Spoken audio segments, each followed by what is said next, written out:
Alright, today we're going to rig our character. So rigging is how we prepare our 3D model for animation. And the idea behind it is we take a simple data structure called a armature, which has the different body parts that are movable. We tell the computer which vertexes on our model correspond to which body parts. So when we say, oh, I want to move the arm, or I want to move the leg, then the computer knows which vertexes in our model that we're talking about. Now for a humanoid model, the armature is always about the same. So I'm going to import one that I've already made instead of creating one from scratch.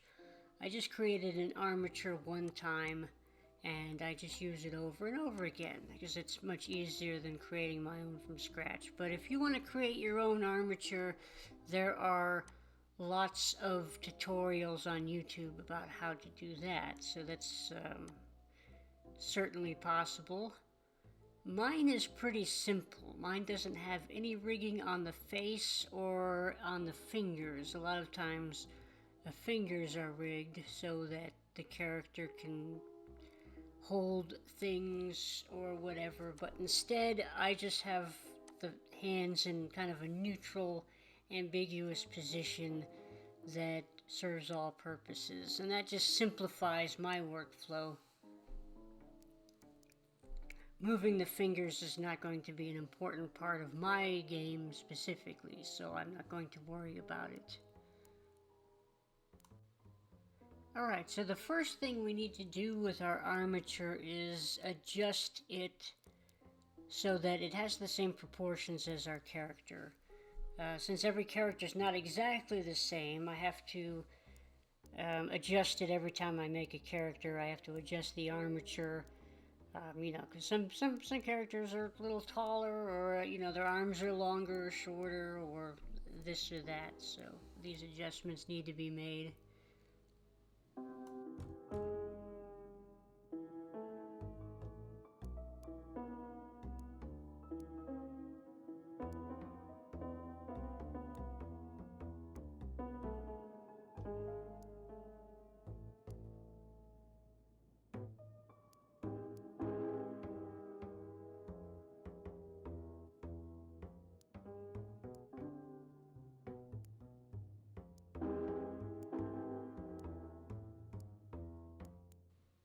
Now the cool thing about Blender is it has a system built in where it can create the rigging automatically.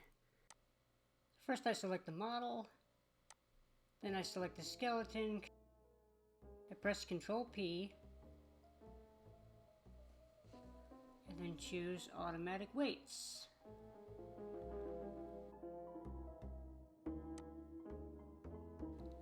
That'll give us a good starting point, but a lot of times we'll have to make adjustments afterwards. So I'm going to go into pose mode and we're going to test the rig and see how it works. So in pose mode I can select one of the bones in our armature and I can move it and see how the mesh moves along with it. So there's the arm. It looks about right.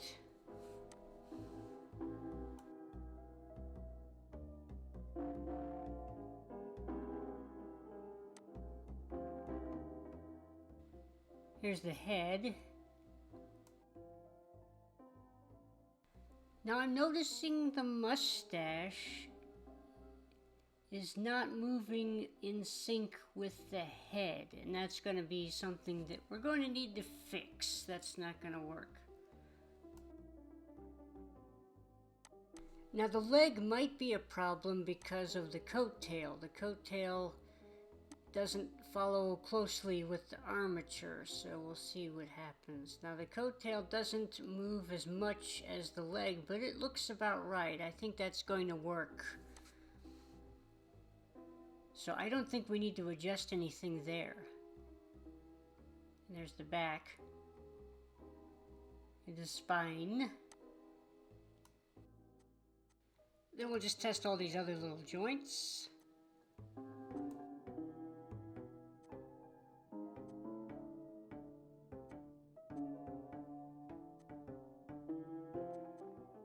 Okay, so the reason that the mustache is not moving in sync with the head is because the mustache is attached to the head bone, but it's also attached to another bone in the armature, so that when the head moves, it's stretched between the head bone and whatever other bone it's attached to. But there's actually an easy way to fix this. We can go into the mustache's vertex properties and just remove any connection between the mustache and any other bone other than the head bone. Here you can see a list of all the vertex groups that are attached to other bones. So there's one for each bone, but they're really not necessary for the mustache. Only the head bone is going to have any influence on the mustache's movement, so we can get rid of all these other bones. So Blender's automatic weights are not 100% perfect, but in this case, it got us most of the way there. We had to make a very minor alteration, so it was very easy. Alright, in the next video we're going to start working on the textures, and then after the textures are done, we'll be totally done.